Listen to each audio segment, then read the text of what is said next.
Hello friends, welcome to my history channel history hub.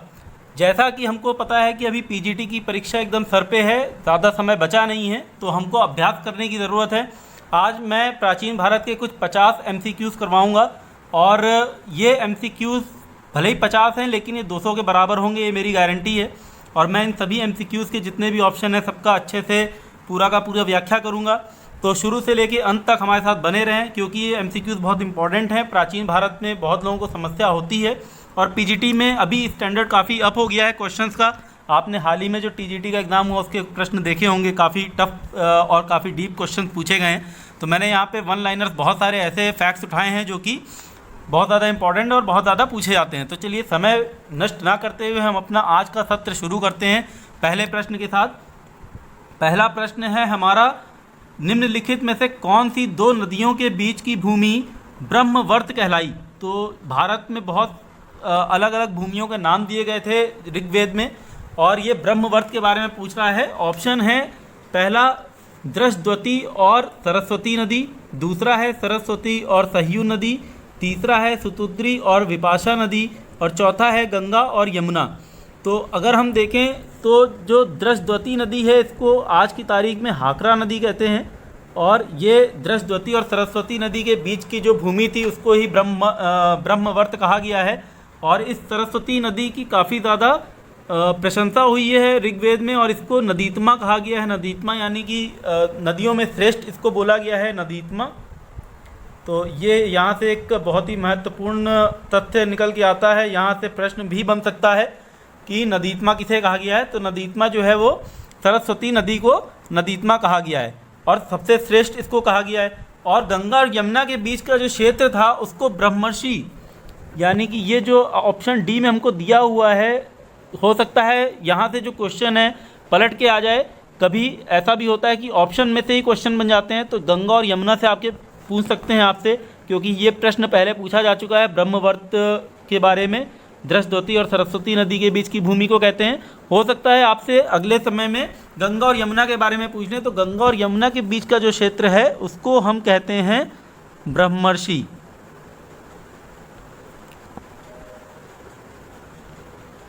ब्रह्मर्षि बोला गया है इसको।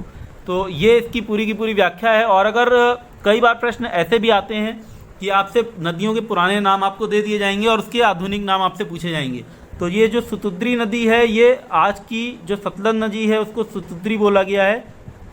तो ये सतलज नदी को ही बोलते हैं सतलज। विपाशा जो है ये विपाशा, इसको ब्यास नदी को बोला गया है, ब्यास नदी, इसको विपाशा बोलते थे पहले। और इसी तरह से पुरुषनी नदी थी जिसको रावी बोला गया है। और आगे चल के हम अभी देखेंगे, एक और प्रश्न मैंने इसके ऊपर रखा हुआ है तो उसमें ये पूरा का पूरा क्लियर हो जाएगा। अब आते हैं अपने दूसरे प्रश्न पे। भारतीय उपमहाद्वीप में निम्नलिखित में किस फल से सर्वप्रथम किस स्थल, ये गलत छप गया है, किस स्थल से सर्वप्रथम होमोनिड जीवाश्म की खोज की गई?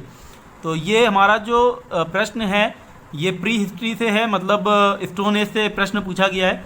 और इसमें 4 ऑप्शन दिए हैं, दमदमा, राखीगढ़ी, सराय नहर राय, हथनोरा।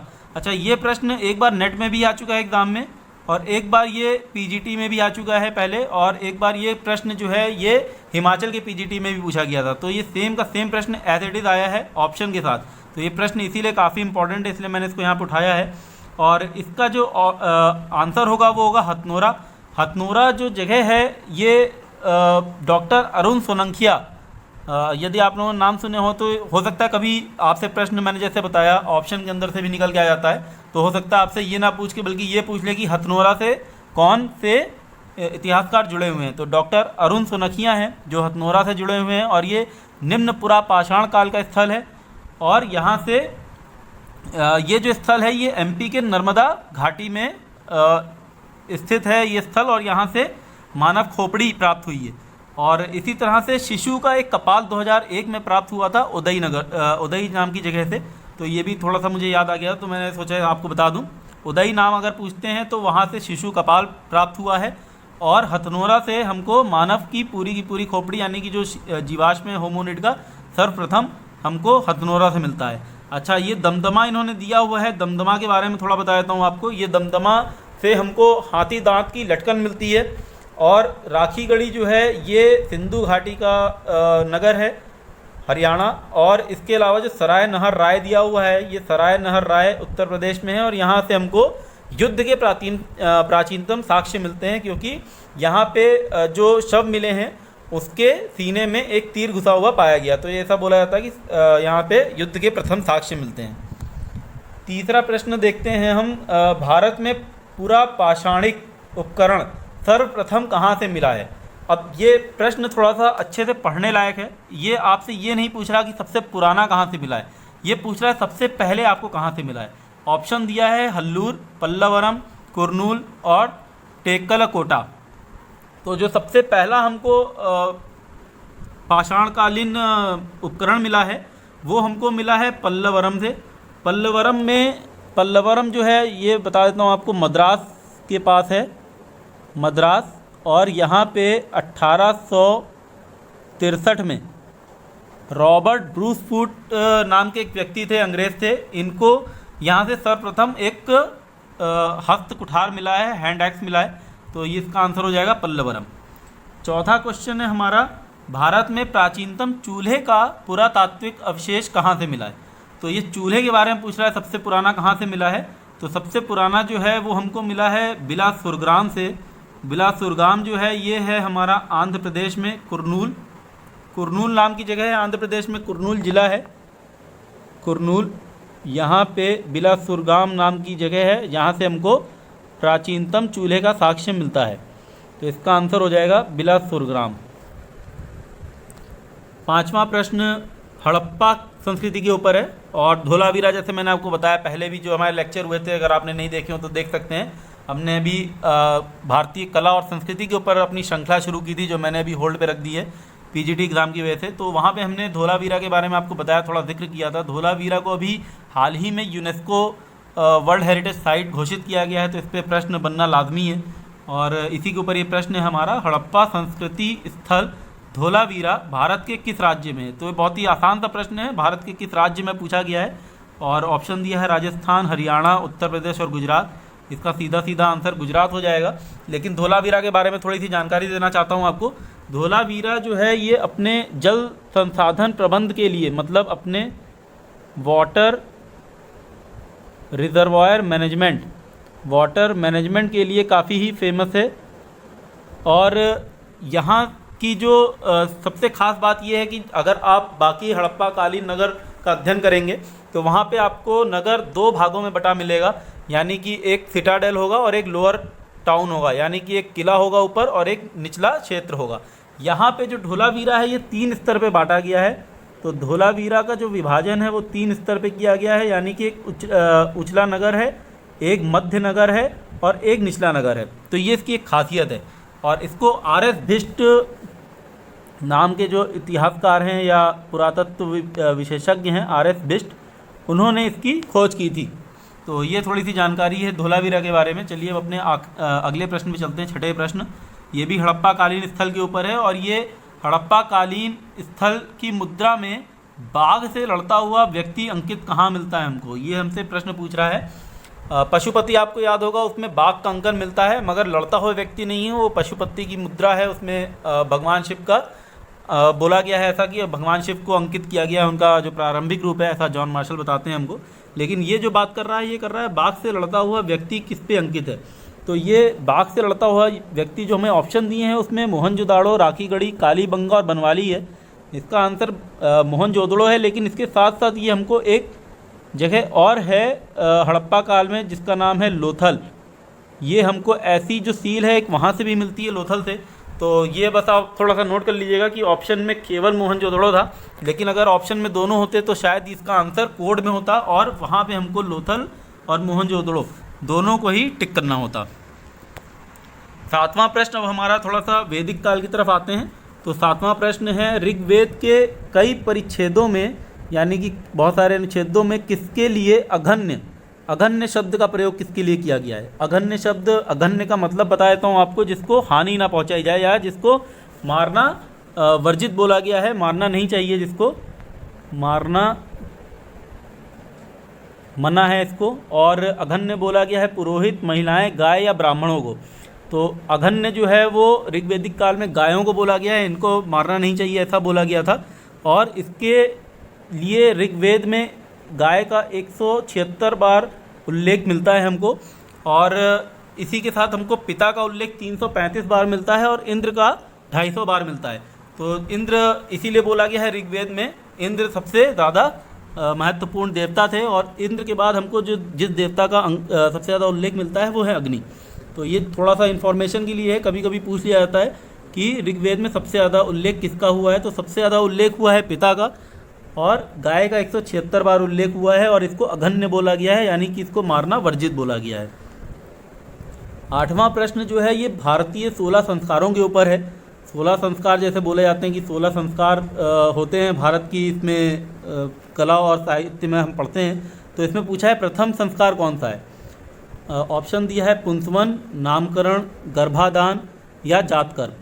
तो सबसे पहला जो संस्कार होता है वो है गर्भाधान, और जो 16 संस्कार हैं उसमें गर्भाधान के बाद, मतलब जो प्रेगनेंसी स्टार्ट होती है उसके बाद जो पहला इसके बाद जो पहला संस्कार आता है वो आता है गर्भाधान के बाद पुंसवन। पुंसवन जो है ये गर्भाधान मतलब प्रेगनेंसी के 3rd मंथ में होता है, और ये पुत्र प्राप्ति की कामना के उद्देश्य से किया जाता था पहले। तो ये हमको याद रखना, हो सकता है प्रश्न कभी कभी यहाँ से भी पूछ लिया जाए कि पुत्र प्राप्ति की कामना के लिए कौन सा संस्कार है, तो वो पुंसवन है। पुंसवन होने के बाद फिर सीमंतोन्नयन होता था, जिसमें जो है जो माँ होती थी उसको बैड ओमेन से बचाने के लिए, मतलब बुरी दृष्टि से बचाने के लिए कुछ पूजा पाठ किए जाते थे। उसके बाद फिर जातक कर्म होता है। जातक कर्म यानी कि जो बर्थ होती है और जिस समय अम्बिलिकल कॉर्ड काटा जाता है बच्चे का, उसको जातक कर्म कहते हैं। टाइम ऑफ बर्थ पे ये होता है। और इसके बाद आता है नामकरण। तो अगर कभी कभी हमसे इसमें ऑर्डर पूछ लिया जाता है, असेंडिंग ऑर्डर में लगाना है, डिसेंडिंग ऑर्डर में लगाना, पहले कौन सा है बाद में कौन सा है, तो ये पूरा का पूरा इसका क्रम है। इसके अलावा और भी बहुत सारे संस्कार होते हैं, जैसे उपनयन संस्कार है और निष्क्रमण है, जिनके बारे में अगर हम कभी बात करेंगे संस्कारों के ऊपर, जब लेक्चर होगा तो उसको विस्तार से बताएंगे। तो इस प्रश्न का आंसर हो जाएगा हमारा गर्भाधान। अगला प्रश्न हमारा 9वां प्रश्न है, कौन सा वैदिक लेख पहली बार पुनर्जन्म के सिद्धांत की प्रमाणित व्याख्या देता है। तो पुनर्जन्म को कौन सा ऐसा वैदिक ऐसा लिटरेचर है जिसको पढ़ के हमको ये मिलता है कि इसमें पहली बार पुनर्जन्म के बारे में उल्लेख किया गया है। तो ऑप्शन दिया है छांदोग्य उपनिषद, मुंडकोपनिषद, शतपथ ब्राह्मण, बृहदारण्यक उपनिषद। तो इसका आंसर हो जाएगा छांदोग्य उपनिषद। इसमें हमको पहली बार ऐसा मिलता है, उल्लेख मिलता है, और ये सबसे ज़्यादा पुराना भी है। तो ये जो छांदोग्य उपनिषद है ये ओल्डेस्ट है, और इसमें हमको कृष्ण का भी उल्लेख मिलता है, मतलब देवकी पुत्र कृष्ण के नाम से हमको कृष्ण का उल्लेख प्रथम बार छांदोग्य उपनिषद में ही मिलता है। इसके अलावा जो हमसे और इसमें उपनिषद पूछे गए हैं, जैसे शतपथ ब्राह्मण है, ये याज्ञवल्क्य ने लिखा था शतपथ ब्राह्मण, और बृहदारण्यक उपनिषद जो है ये यजुर्वेद का उपनिषद है। तो बृहदारण्यक उपनिषद हो जाएगा यजुर्वेद से जुड़ा हुआ। तो यहाँ से प्रश्न क्योंकि बन जाते हैं कौन सा उपनिषद किस वेद से जुड़ा हुआ है और कौन सा ब्राह्मण किस वेद से जुड़ा हुआ है, तो इसकी पूरी की पूरी लिस्ट है। बहुत कुछ ज़्यादा याद करने के लिए नहीं है, आप लोग इसको याद कर सकते हैं, क्योंकि ये यहाँ से कहीं ना कहीं प्रश्न एक आता ही है। अगला प्रश्न है हमारा 10वां प्रश्न, किस ग्रंथ से यह स्पष्ट हो जाता है कि वैदिक सभा और समिति, मतलब ये वैदिक काल में दो जो इनकी ऑर्गेनाइजेशन थी, सभा और समिति, उसके बारे में बात कर रहा है, ये दोनों भिन्न संस्थाएं थीं, ऐसा हमको कौन सा ग्रंथ बताता है, या किस ग्रंथ में इन दोनों को अलग अलग बोला गया है। ऑप्शन दिया है ऐत्रेय ब्राह्मण, अथर्ववेद, शतपथ ब्राह्मण और यजुर्वेद। तो इसका आंसर हो जाएगा दोस्तों अथर्ववेद, क्योंकि अथर्ववेद में ऐसा बोला गया है कि सभा और समिति ये दोनों प्रजापति की 2 पुत्रियां हैं। अगर 2 पुत्रियां हैं इसका मतलब वो दोनों को अलग अलग बता रहा है। तो ये अच्छा, कभी कभी यहाँ से प्रश्न आता है कि अथर्ववेद में सभा और समिति को किसकी 2 पुत्रियां बोला है, तो ये प्रजापति की 2 पुत्रियां हैं, ऐसा करके इसमें उल्लेख मिलता है। तो ये इसका आंसर हो जाएगा अथर्ववेद। अगला प्रश्न है हमारा 11वां प्रश्न, ऋग्वैदिक कालीन 10 राजाओं का युद्ध किस नदी के तट पर लड़ा गया था। ये 10 राज्य युद्ध के बारे में पूछ रहा है, जो ऋग्वेद में जिसका उल्लेख किया गया है, और ये किस नदी के तट पर लड़ा गया था? पुरुषनी नदी, अथिकनी, विपासा और तीस्ता। तो इसका आंसर दोस्तों हो जाएगा पुरुषनी नदी। और पुरुषनी जो है ये रावी नदी का ही पुराना नाम है, और ये रावी नदी के तट पे ये लड़ा गया था। और जो अथिकनी नदी है चिनाब का पुराना नाम है। तो जैसे मैंने आपको बताया था पहले भी, अगर आपने नोट ना किया हो तो नदियों के नाम ज़रूर नोट कर लीजिए। यहाँ से प्रश्न किसी ना किसी सब्जेक्ट मतलब किसी ना किसी प्रतियोगिता में आपसे ज़रूर पूछा जाएगा। अगर पीजीटी में नहीं आया तो टीजीटी में आ जाएगा, टीजीटी में नहीं आया तो नेट के एग्ज़ाम में आ जाएगा, उसमें नहीं आया तो यूपीएससी, किसी ना किसी के एग्ज़ाम में तो यहाँ से एक क्वेश्चन आता ही आता है। तो ये नदियों के नाम पुराने और नए, एक चार्ट बना लीजिए, एक तरफ पुराने नाम लिख लीजिए, एक तरफ नए। अगर ज़्यादा समय नहीं है तो जितनी नदियाँ मैंने बताई हैं इतना तो आप याद कर ही लीजिए, क्योंकि सबसे ज़्यादा इंपॉर्टेंट है, इसीलिए मैंने इनका जिक्र किया है। पुरुषनी नदी हो गई रावी नदी, अथिकनी हो गई चिनाब नदी, विपासा मैंने बता दिया था आपको ब्यास नदी। और ये जो युद्ध का वर्णन है ये हमको 7वें मंडल में मिलता है, जो 7वां मंडल है ऋग्वेद का उसमें मिलता है। और ऋग्वेद का 2 से 7 जो है, जो 2 से 7 मंडल हैं ये सबसे पुराने हैं, और 1 और 10 मंडल नए मंडल हैं। तो इस 7वें मंडल में, इसके 7वें मंडल में हमको इसका उल्लेख मिलता है, जिसमें राजा सुदास एक तरफ होते हैं और बाकी के 10 जो राजा हैं वो एक तरफ होते हैं। तो ये पूरा का पूरा इसका व्याख्या है। पुरुषनी नदी के किनारे ये युद्ध लड़ा गया था। अब 12वां प्रश्न हमारा उपनिषद के ऊपर है। उपनिषदों के विषय वस्तु क्या है? पहला है काला जादू, दूसरा है वैष्णव धर्म, तीसरा है सत्य की खोज और चौथा है वैदिक देवताओं की स्तुति। तो काला जादू तो बिल्कुल भी नहीं हो सकता, ये तो एकदम कॉमन सेंस वाली बात है। वैष्णव धर्म उस समय तक उत्पन्न ही नहीं हुआ था इतना, तो वैष्णव धर्म भी नहीं है, क्योंकि भक्ति जो है भक्ति से रिलेटेड है वैष्णव धर्म, और भक्ति का उद्भव होता है गुप्त काल में। ये हमने अपने जो श्रृंखला चल रही थी कला और साहित्य उसमें भी पढ़ा था। और इसका आंसर हो जाएगा दोस्तों सत्य की खोज, क्योंकि जो उपनिषद है ये जितने भी हमारे वेद और ब्राह्मण थे उसकी व्याख्या करता है, और उसमें से हमको एकदम वैज्ञानिक रूप से बताता है कि किस तरह से हमको सत्य की खोज करनी चाहिए। और ये उपनिषद का मतलब होता है कि किसी गुरु के समीप बैठ के शिक्षा को ग्रहण करना। उप और निषद ये 2 शब्दों से मिलके बना है। तो इसका आंसर हो जाएगा सी, सत्य की खोज। 13वां प्रश्न महाजनपदों के ऊपर है। अब धीरे धीरे हम अपना आगे बढ़ा रहे हैं लेक्चर, तो धीरे धीरे जो है कालक्रम में भी आगे बढ़ रहे हैं हम इतिहास में। तो अब ये महाजनपदों की सूची के बारे में पूछ रहा है कि 16 महाजनपदों की सूची हमको किस में उपलब्ध मिलती है? महाभारत, संयुक्त निकाय, छांदोग्य उपनिषद, अंगुत्तर निकाय। तो इसका आंसर हो जाएगा अंगुत्तर निकाय। ये बुद्ध लिटरेचर है, बुद्धिस्ट लिटरेचर है ये अंगुत्तर निकाय, और इसी में हमको 16 महाजनपदों की जो है सूची मिलती है। और ये जो संयुक्त निकाय है ये भी बुद्धिस्ट लिटरेचर है। महाभारत आप सबको पता ही है, छांदोग्य उपनिषद के बारे में हमने पहले बात की थी।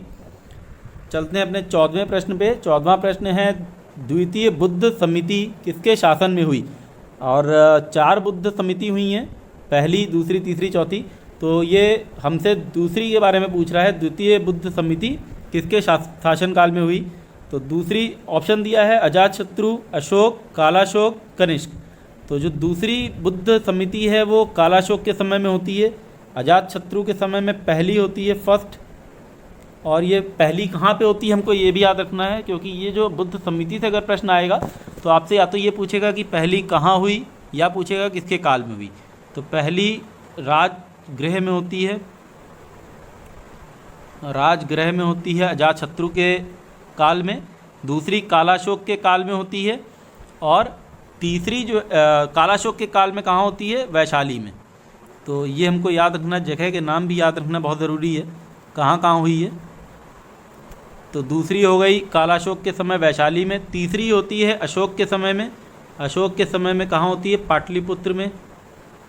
तो ये हो गई, पाटलिपुत्र पटना का ही नाम है तो पटना भी लिख सकते हैं आप, और ये पूछ भी सकता है घुमा के। और चौथी होती है कनिष्क के समय में, कहाँ पे? कश्मीर के कुंदल ग्राम में। तो कश्मीर में होती है चौथी, कुंदल ग्राम में। इसका आंसर हो जाएगा कालाशोक। 15वां प्रश्न है चतुर्थ। अब ये देखिए इससे पहले वाले में दूसरा पूछा था, अब इसमें चतुर्थ आ गया, तो मतलब ये यहाँ से काफ़ी महत्वपूर्ण प्रश्न बनते हैं, इसीलिए मैंने इसको डाला है। और ये पूरा का पूरा क्लियर हो जाएगा। अगर इस पर प्रश्न बना तो आप आराम से कर पाएंगे। चतुर्थ बौद्ध संगत की अध्यक्षता किसने की?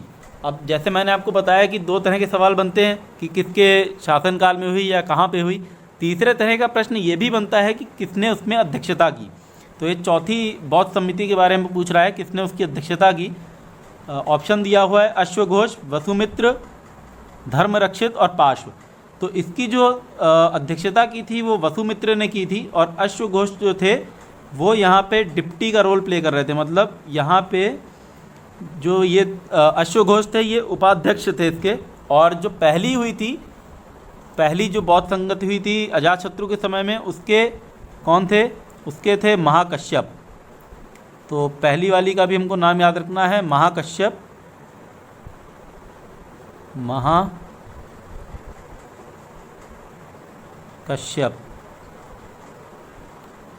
पहली के थे, और दूसरी के सुबकामी, तीसरी के मोगलीपुत्र तिस, और चौथी के वसुमित्र। अब ये वसुमित्र जो हैं ये कनिष्क के ही दरबारी थे, और कनिष्क के समय में, जैसे मैंने आपको पहले जब कला संस्कृति पढ़ाई तब भी बताया था कि किस तरह से जो बुद्धिज़्म है वो महायान पहले फॉलो करते थे वो लोग, और कनिष्क के समय में वो हीनयान और महायान दोनों में बढ़ जाता है। तो ये जो समिति है चौथी वाली, इसमें ही ऐसा होता है कि ये हीनयान और महायान में बढ़ जाता है। अब जैनिज़्म के ऊपर एक प्रश्न है, जैन धर्म के ऊपर 16वां प्रश्न। 23वें तीर्थंकर पार्श्वनाथ किस स्थान के रहने वाले थे? अहमदाबाद, वडोदरा, बनारस या पावापुरी? तो इसका आंसर हो जाएगा बनारस। ये 23वें जो तीर्थंकर थे पार्श्वनाथ, इनका काल महावीर से करीब 250 वर्ष पूर्व माना गया है, और इनके जितने भी अनुयायी थे जो इनको फॉलो करते थे उनको निर्ग्रंथ बोला गया है। और इनका जन्म हुआ है बनारस में ही, बनारस के रहने मतलब बनारस में ही जन्मे थे। 17वां प्रश्न है, इनमें से कौन सा बौद्ध स्थापत्य कला का भाग नहीं है? अंड, छत्र है, ये छात्र नहीं है, छत्र, मेधी और अंतराल। तो हमने जब अपना बौद्ध स्तूप के बारे में पढ़ा तब भी वहाँ पे देखा था कि जो गुम्बद है उसको अंड बोलते हैं। छत्र, ऊपर एक छतरी ऐसा लगा होता है जिसमें 3 आपको दिखे होंगे एंटीने जैसे, जिसकी मैंने बात की थी। मेधी जो बाउंड्री है उसकी। अंतराल जो है ये मंदिर स्थापत्य कला से रिलेटेड है, और इसके बारे में हमें भी पढ़ना बाकी था। टेम्पल आर्किटेक्चर जब मैं पढ़ा रहा था तब मैं इसको आगे चल के पढ़ाता, लेकिन अंतराल जो है ये टेम्पल स्ट्रक्चर से रिलेटेड है, टेम्पल आर्किटेक्चर से। तो इसका आंसर हो जाएगा हमारा अंतराल। अब 18वां प्रश्न है, स्वामी महावीर के भिक्षुणी संघ की प्रधान कौन थी? ये प्रश्न इतना इम्पॉर्टेंट है, ये अभी पिछले साल नेट में भी आया है, ये 2016 या 13 में पीजीटी में भी पूछा गया है। ये सेम प्रश्न ऐसा का ऐसा इसी ऑप्शन के साथ टीजीटी में भी आ चुका है, इसलिए मैंने इसको प्रश्न को यहाँ पे लिया है। और ये ऑप्शन हो जाएगा चंदना ए, और ये नेट में भी चंदना ए पे ही दिया हुआ था, खेमा बी में दिया हुआ था ऑप्शन। तो ये प्रश्न एज इट इज आता है, ये बहुत ही ज़्यादा इंपॉर्टेंट है, इसको आप अलग से नोट डाउन कर लो।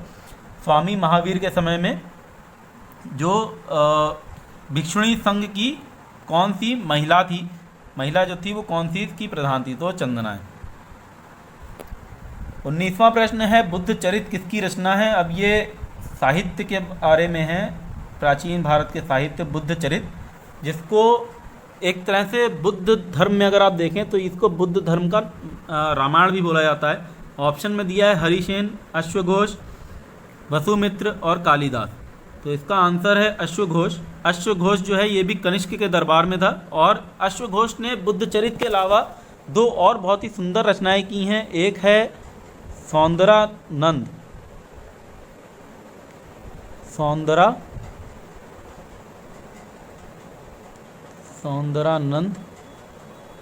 और दूसरी है सूत्रालंकार।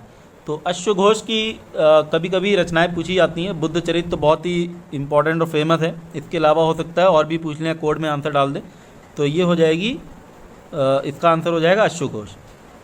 अब 20वां प्रश्न है हमारा, विष्णु और शिव के संयुक्त विग्रह की संज्ञा क्या है? कि मतलब विष्णु और शिव का जो संयुक्त रूप है उसे क्या कहते हैं?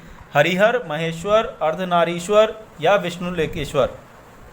तो इसके बारे में हमने अभी कला संस्कृति के अपनी श्रृंखला में अभी बात की कुछ ही दिन पहले, और आपको बताया था कि देवगढ़ का जो मंदिर मिला है, दशावतार मंदिर, वहाँ पे हरिहर की प्रतिमा हमको देखने को मिली है। जो हरिहर है वो विष्णु और शिव का संयुक्त रूप है, जिसका उद्भव होता है गुप्त काल या गुप्त काल के अंत में आते आते, और भक्ति का जब उद्भव होता है तो विष्णु के बहुत सारे अवतारों में लोग विष्णु की पूजा करना शुरू कर देते हैं, और यहाँ से ही हरिहर का हमको साक्ष्य मिलता है देवगढ़ के दशावतार मंदिर में। और इसके अलावा इसकी प्रतिमा कहाँ पे हमको मिली है? इसकी प्रतिमा हमको मिली है लिंगराज मंदिर में, क्योंकि लिंगराज मंदिर शैव मंदिर है, लेकिन ये समर्पित है भगवान शिव और विष्णु के हरिहर रूप को। 21वां प्रश्न है, चंद्रगुप्त मौर्य के शासनकाल में पाटलिपुत्र का प्रशासन एक समिति द्वारा संचालित किया जाता था, जिसके सदस्यों की संख्या कितनी थी? तो ये प्रश्न पूछ रहा है प्रशासन के ऊपर, मौर्यकालीन प्रशासन के ऊपर प्रश्न है। और मैगस्थनीज जब भारत आता है तो बताता है कि पाँच सदस्यों वाली 6 समिति बताता है, यानी कि 6 समितियां हैं जिसमें हर एक समिति में 5-5 सदस्य हैं। जिसका मतलब क्या हुआ? 6 × 5 टोटल मेंबर कितने हो गए? 30। तो इसका आंसर हो जाएगा 30। अब दूसरा प्रश्न फिर मौर्यकालीन के ऊपर है। अर्थशास्त्र में उल्लेखित सप्तांग की अवधारणा में से इनमें से कौन सा शामिल नहीं है? सप्तांग यानी कि 7 जो अंग बताए गए हैं किसी भी राज्य के, यानी कि 7 स्टेट लिम्ड एक थ्योरी फॉरवर्ड की गई थी अर्थशास्त्र में, जिसमें बताया गया था कि राज्य के कितने अंग होने चाहिए या कितने अंग होते हैं। तो उसमें से पूछ रहा है इनमें से जो ऑप्शन दिए इनमें से कौन सा अंग नहीं है? स्वामिन, दुर्ग, प्रेक्षा और मित्र। तो जो 7 लिम्ब बताए हैं इसमें अर्थशास्त्र में कौटिल्य ने, उसमें है सबसे पहले स्वामी आता है, मतलब जो राष्ट्र का जो राजा है, जो उसका सम्राट है वो। उसके बाद आता है अमात्य, यानी उसके जो मंत्री हैं। उसके बाद आता है जो राष्ट्र है, जो उसकी बाउंड्री है, जो सीमा रेखा है वो। उसके बाद आता है दुर्ग यानी कि किला।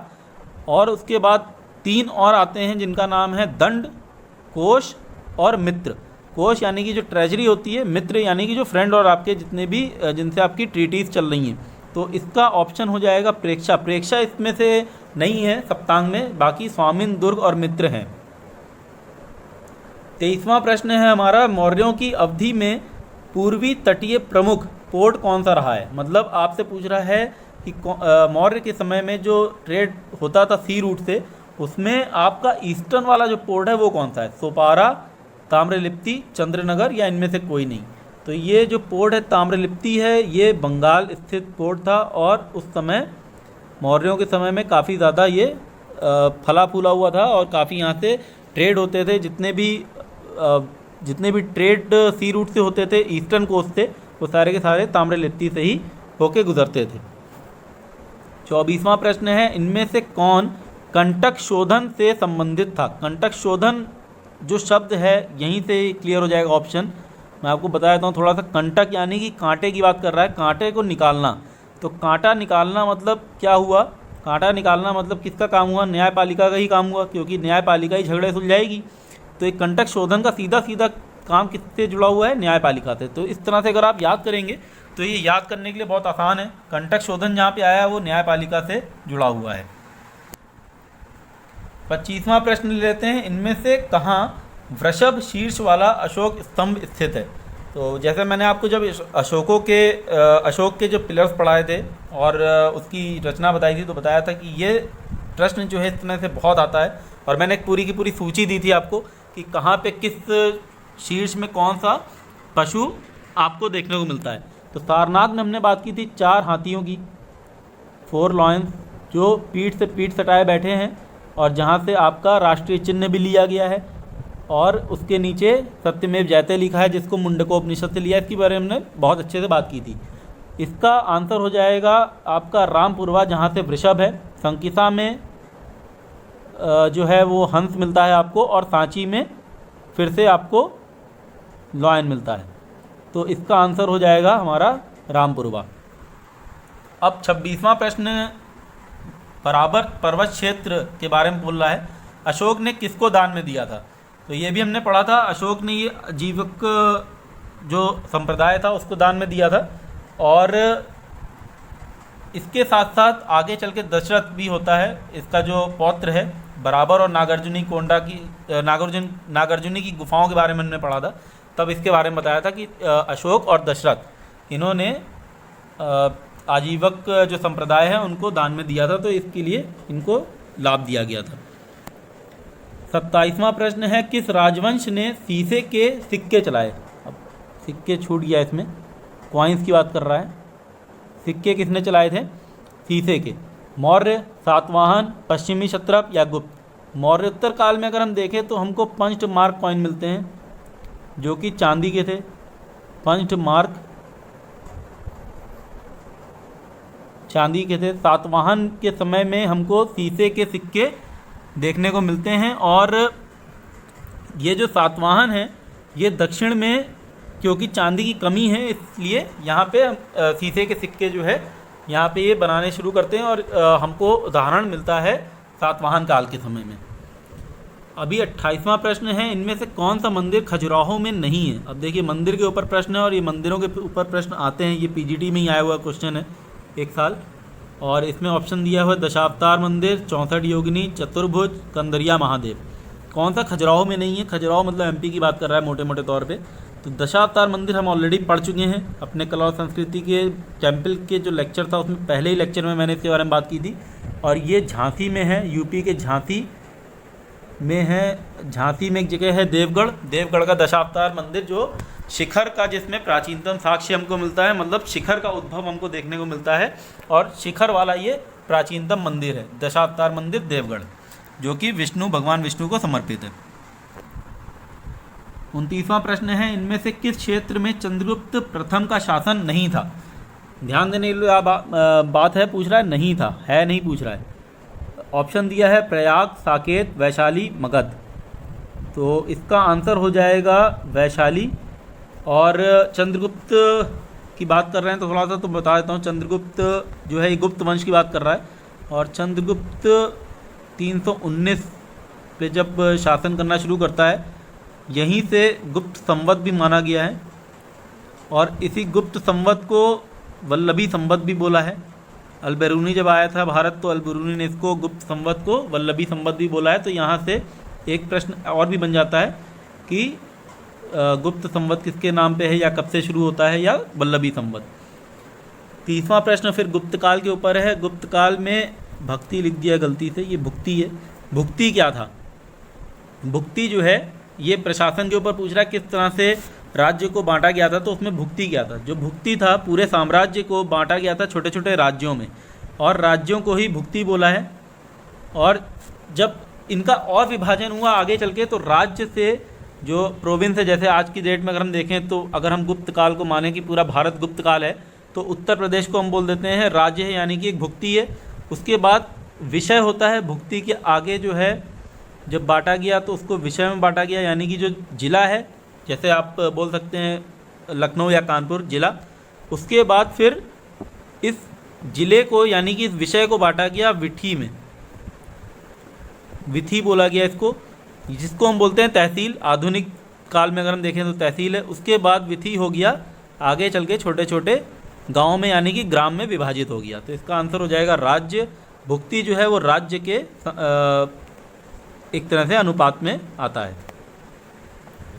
31वां प्रश्न है स्कंदगुप्त के ऊपर। स्कंदगुप्त के समय सौराष्ट्र का राज्यपाल कौन था?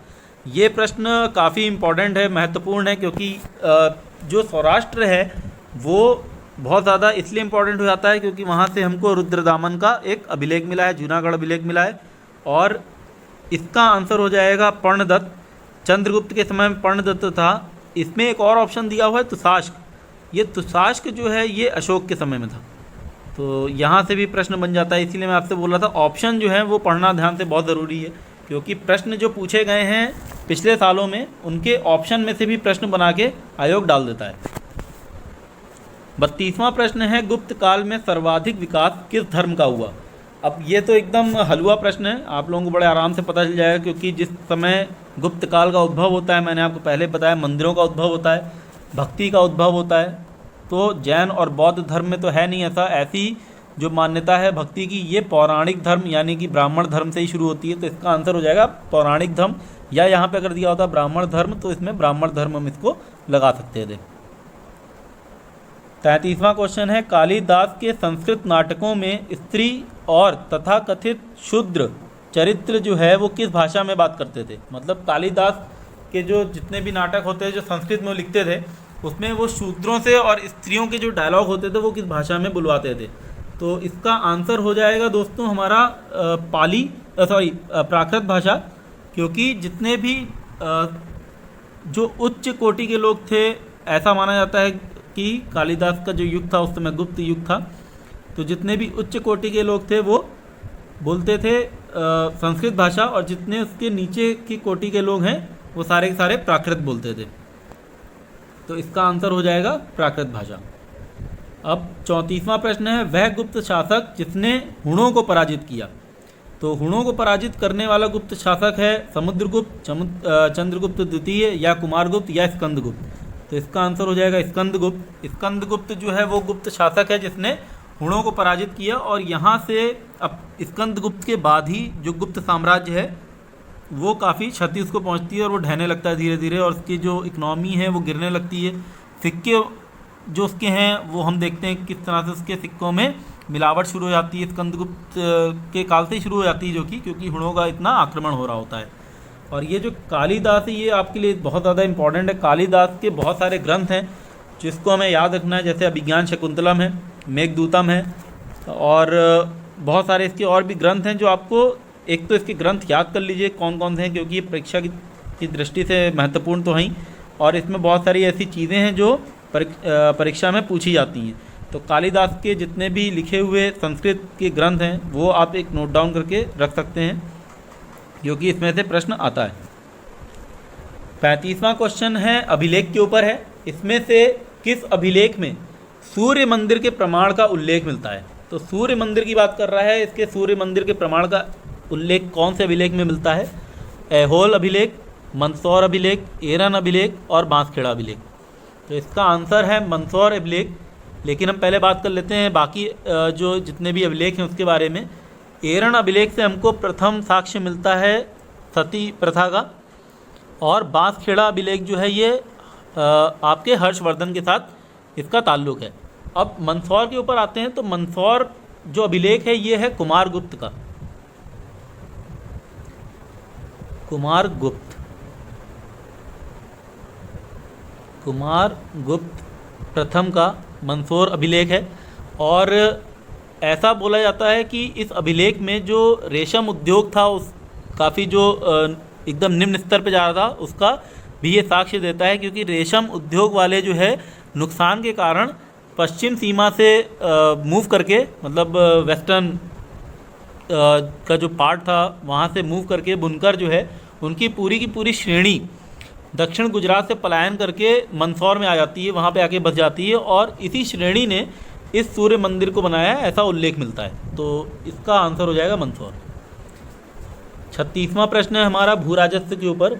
अब ये चोल प्रशासन के ऊपर है, और चोल के जितना भी साम्राज्य है उसमें हमको सबसे ज़्यादा जो महत्वपूर्ण है वो उसके प्रशासन के ऊपर प्रश्न है, क्योंकि चोलों का जो प्रशासन है वो लोकल सेल्फ गवर्नमेंट उसको बोलते हैं, और वहाँ से पंचायती राज का उदय होता है भारत में। और जो नींव रखी गई है जिसको हम बोलते हैं ना कि अंग्रेज़ों ने आके रखा local self government, Lord Ripon के बारे में हम पढ़ते हैं, तो ये प्राचीन भारत से ही चला आ रहा है। चोल शासकों की जितना भी प्रशासन है वो लोकल सेल्फ गवर्नमेंट के ऊपर था। तो यहाँ से बहुत सारे प्रश्न बनते हैं।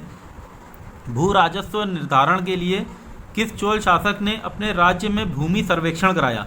तो अब हमने सल्तनत काल में पढ़ा था कि अलाउद्दीन खिलजी ने कराया, हालांकि अलाउद्दीन खिलजी जो है उसका शासन आता है आपका 1296 में, और ये बात कर रहा है उससे बहुत पहले की कुछ, ये बात कर रहा है 900 मतलब 10वीं सदी के अंत की बात कर रहा है और 11वीं सदी की शुरुआत की बात कर रहा है। तो इसमें पूछ रहा है कि कौन सा ऐसा चोल शासक था जिसने भूमि सर्वेक्षण कराया भू राजस्व निर्धारण के लिए। राजराज प्रथम, राजेंद्र प्रथम, राजेंद्र द्वितीय या कोलुतुंग द्वितीय प्रथम। इसका आंसर हो जाएगा दोस्तों राजराज प्रथम। राजराज प्रथम जो है उसी ने सर्वेक्षण करवाया था। राज्यारोहण इसका 985 ईस्वी में हुआ था, 985 ईस्वी में इसका राज्यारोहण हुआ था, और कुछ सन 1000 ईस्वी में इसने भूमि सर्वेक्षण और स्थानीय प्रशासन को प्रोत्साहन दिया। तो यहाँ से लोकल सेल्फ गवर्नमेंट भी निकलती है, और इसका आंसर राजराज प्रथम हो जाएगा। 37वां प्रश्न है राजराजेश्वर मंदिर किसको समर्पित है। अब ये राजराजेश्वर मंदिर आपने सुन लिया तो हो सकता है आपको कुछ अलग सा लगे, लेकिन ये राजराजेश्वर जो मंदिर है ये तंजौर में बनाया था और ये मंदिर राजराज प्रथम ने बनवाया है तंजौर में, और ये भगवान शिव को समर्पित है। और तंजौर, इसका एक और नाम है बहुत ही अच्छा, ये आप मुझे कमेंट सेक्शन में बताएंगे इसका क्या नाम है। तंजौर में मंदिर जो बना है राजराजेश्वर, जिसका नाम मैंने लिखा है, इसका मैंने जानबूझ के नाम राजराजेश्वर लिखा है, हालांकि इसका जो फेमस नाम है, जो प्रसिद्ध नाम है वो कुछ और है, और ये भगवान शिव को समर्पित है। तो ये राजराज प्रथम ने बनवाया था। इसके बाद 38वां प्रश्न है हमारा, इनमें से कौन चोल शासक युद्ध भूमि में राजा घोषित हुआ? तो ये घटना है कुछ उस समय की जिस समय कोपम का युद्ध होता है और चालुक्य शासक सोमेश्वर जो है वो राजा धीराज को पराजित कर देता है, उसकी हत्या कर देता है, और उसका ही छोटा भाई है जिसका नाम है इसका जो छोटा भाई है राजा धीराज का, इसका नाम है राजेंद्र द्वितीय। और ये राजेंद्र द्वितीय जो है, ये जब सोमेश्वर इसकी हत्या कर देता है राजा धीराज की, तो राजेंद्र द्वितीय को नया राजा घोषित किया जाता है और ये यहाँ से चालुक्यों को पराजित करता है। तो इसका आंसर हो जाएगा राजेंद्र द्वितीय। 39वां प्रश्न है, राजेंद्र प्रथम ने किसे नई राजधानी बनाया था? राजेंद्र प्रथम की बात कर रहा है, नई राजधानी की बात कर रहा है, तंजौर, मदुरई, गंगईकोंडाचोलपुरम या कांचीपुरम? तो राजेंद्र प्रथम ने गंगईकोंडचोलपुरम को अपनी राजधानी बनाया था, और किस उपलक्ष्य में बनाया था कि जब इसने बंगाल के जो पाल वंश हैं और बंगाल और बिहार में जो पाल वंश है उसको जब इसने हरा दिया था, तो इसका पूरा का पूरा साम्राज्य जो है वो गंगा तक पहुंच गया था। मतलब दक्षिण में से लेके उत्तरी भाग के गंगा तक इसका साम्राज्य पहुंच गया था, सीमा रेखा पहुंच गई थी। इसकी वजह से इसने जो उपाधि ली थी वो ली थी गंगईकोंड की। तो गंगईकोंड की उपाधि लेने के बाद इसने इसको एक राजधानी बनाई, गंगईकोंडचोलपुरम। 40वां प्रश्न फिर से अभिलेख के ऊपर है और ये फिर से चोल प्रशासन के ऊपर ही है। उत्तर मेरु अभिलेख में सभा का गठन किसके शासनकाल में हुआ है? तो उत्तर मेरु अभिलेख के बारे में बात कर रहा है। उत्तर मेरु जो अभिलेख है ये है परांतक चोल का, तो इसका आंसर हो जाएगा परांतक चोल। सीधा सीधा क्वेश्चन है, ज़्यादा कुछ आपको सोचना नहीं है। उत्तर मेरु अभिलेख मिला, सीधा सीधा परांतक है। 41वां प्रश्न है चोल प्रशासन, फिर से चोल प्रशासन की सबसे छोटी इकाई पूछ रहा है कौन सी है? जैसे हमने अभी गुप्त प्रशासन में देखा था कि ग्राम था सबसे छोटा, और सबसे बड़ा जो था साम्राज्य, साम्राज्य के बाद फिर राज्य आ जाता था, उसके बाद फिर विषय था, वेठी था। इसी तरह से यहाँ पे पूछ रहा है कौन सा है, तो यहाँ पे सबसे छोटा है कुर्रम, कुर्रम जिसको हम कोट्टम भी बोलते हैं। और अगर हम इसको क्रमबद्ध तरीके से पढ़ें तो चोल प्रशासन में हम सबसे पहले पढ़ते हैं मंडल। मंडल सबसे पहला, सबसे बड़ा मंडल हो जाएगा। मंडल के बाद आएगा फिर वालनाडु, और वालनाडु के बाद आएगा नाडु। ठीक है, तो आपका ऑप्शन अगर हम इसको हम क्रम में अगर लगाएं तो क्रम व्यवस्था अगर हम क्रमानुसार करें तो सबसे बड़ा मंडल सी, उसके बाद आ जाएगा आपका बी, उसके बाद आ जाएगा ए, और उसके बाद आएगा डी। तो कभी कभी कोड में ऐसे ऑप्शन भी आ जाते हैं, ऐसे क्वेश्चन भी यहाँ से बन के आ जाते हैं। अब 42वां क्वेश्चन है मदुरई कोंडवन की उपाधि किसने धारण की? चोल शासकों के बारे में पूछ रहा है, कौन सा ऐसा राजा था जिसने मदुरई कोंडवन की उपाधि धारण की? परांतक, विजयालया, राजराज प्रथम या सिंहवर्मन?